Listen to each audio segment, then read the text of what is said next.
everybody, I'm going to talk about conjugate addition with enolates in this video. So conjugate addition is kind of a fun little topic because it uses a lot of the products of other enolate reactions. So this actually uses a 1,3-dicarbonyl enolate. And remember, we can make 1,3-dicarbonyls from the Claisen reaction. And it also uses conjugated enones or enals as its electrophile, which we can make from the aldol reaction. You'll hear this said is either conjugate addition, as in you're adding it across a conjugated system, which is what we're starting with as our electrophile. You might also hear 1,4 addition, or you might hear the Michael reaction. They're all going to be kind of saying the same thing in general. Just to be clear, for the 1,4, we're really looking at 1, 2, 3, 4 here. So we're kind of starting from the oxygen all the way to 4. So first off, let's just kind of reacquaint ourselves with the conjugated systems here and think about where we have, electrophilic sites on this conjugated ena. So let's just look at some resonance structures first. So we can push electrons up onto that oxygen. That's going to put a negative charge up here, positive charge on our carbon. Now we've got a carbocation next to a pi bond. So we can move that pi bond over.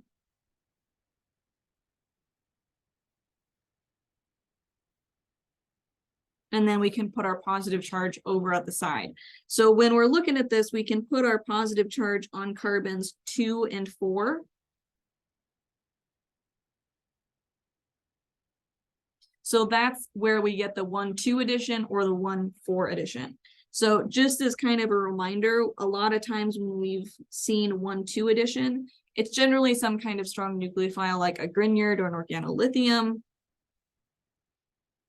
So if I have my nucleophile and I have my acid quench,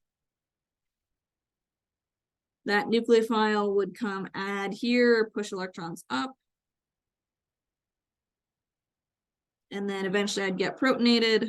Oops. Try that again. Give myself some space here. Okay, and we saw that a lot for, kind of Grignard type situations.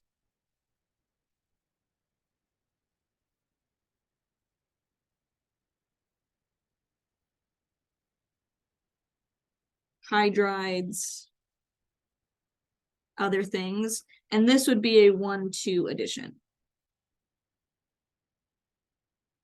So a 1,4 addition is we're looking at the electrophilic site on carbon 4 instead, and we can have the same starting material.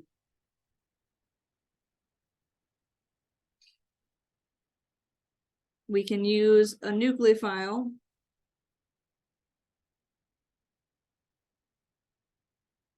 But instead of attacking in the 2 position, we attack at the 4 and then eventually push everything up onto the oxygen.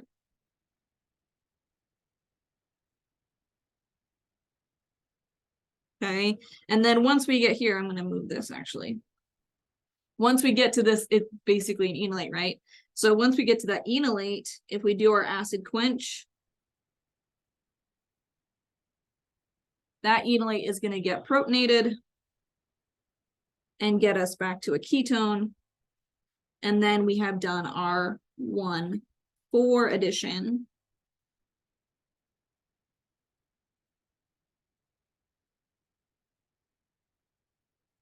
Instead of the 1,2. So we have not really seen a whole lot of things that have done 1,4 addition so far. If you are interested, you can look at the cuprates section in your textbook. Okay, we're not going to go over them a lot in class, but they are an interesting piece of chemistry. Cuprates always tend to go 1,4 when they have the chance, just because they're a lot more of a mild nucleophile, and generally we're looking for more stabilized nucleophiles to be able to access this kind of 1,4 addition with any good selectivity. But the other nucleophile that you can use is a really stabilized enolate for this.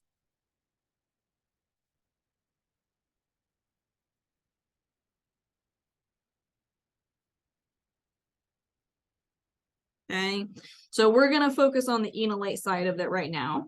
So if we have let's just go ahead and do the same enone here.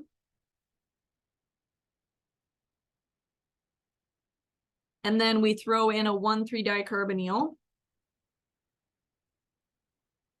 And we add in sodium hydroxide and then finish it off with an acid quench. Our first step is going to be forming our enolate. So when you have a situation where you've got, a few alpha positions, we have to decide which one of those is actually more acidic. And hopefully this one is kind of sticking out like a sore thumb at you. Because this is going to be able to allow us to delocalize onto 2 oxygens here. Really, really nice kind of enolate. And that's going to be able to allow us to form our more stabilized enolate, and it's going to be a pretty irreversible step. That's why I changed my arrow from equilibrium to straight. Okay, so this is a super stable enolate. And it likes to go 1,4 if possible.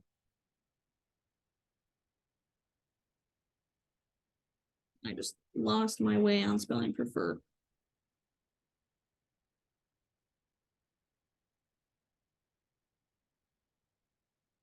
Okay, so it's going to generally go 1,4 if possible, if it has the option. So we're going to attack that 4 position. Electrons move all the way up onto that oxygen over there.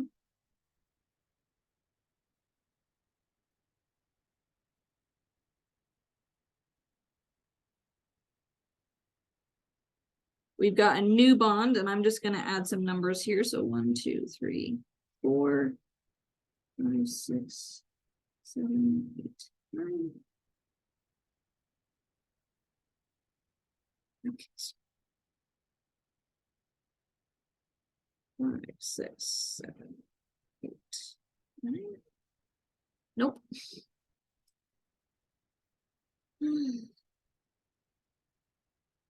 4 and 7. There we go. Okay, so 7, 8, 9, and then 6 and 5.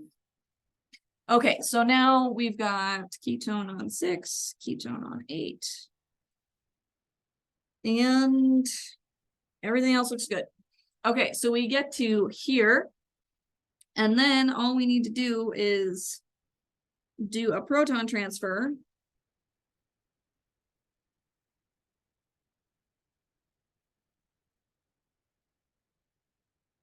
And to do that, I'm just kind of show this enolate getting protonated.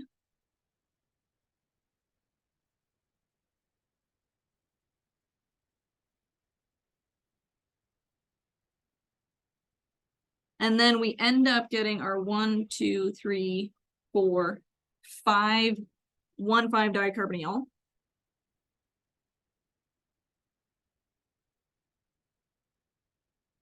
Okay, a lot of times you're going to make 2 of them, kind of, because you're using one of these like 1,3-dicarbonyl starting materials. But that is going to be another way that we can use kind of the products of the aldol and the claisen into getting this bigger set. The thing to keep in mind here is that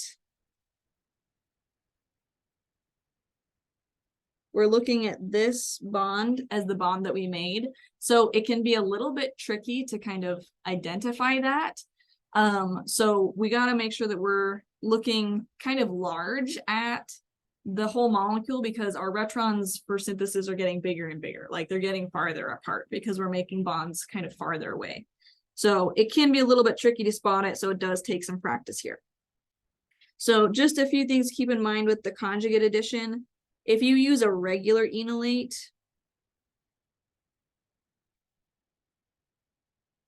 just like something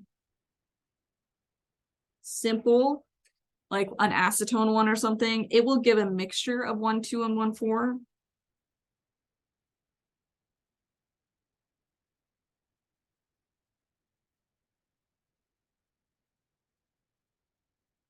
Okay, so it can often be not very practical if you're trying to do a conjugate addition.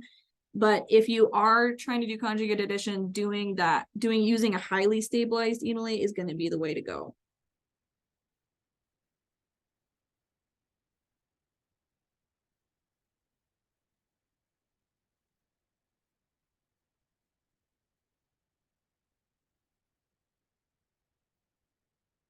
Okay, so we saw one example in that we had the two ketones, so the 1,3-dicarbonyl.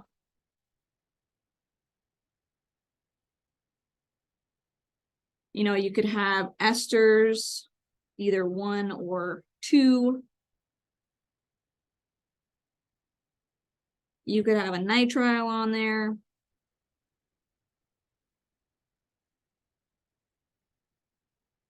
Pretty much just anything to kind of help delocalize that charge and make it a little bit more stable. So that's it for conjugate addition. We will work on practicing all of this stuff, and I will see you all later, and let me know if you have any questions.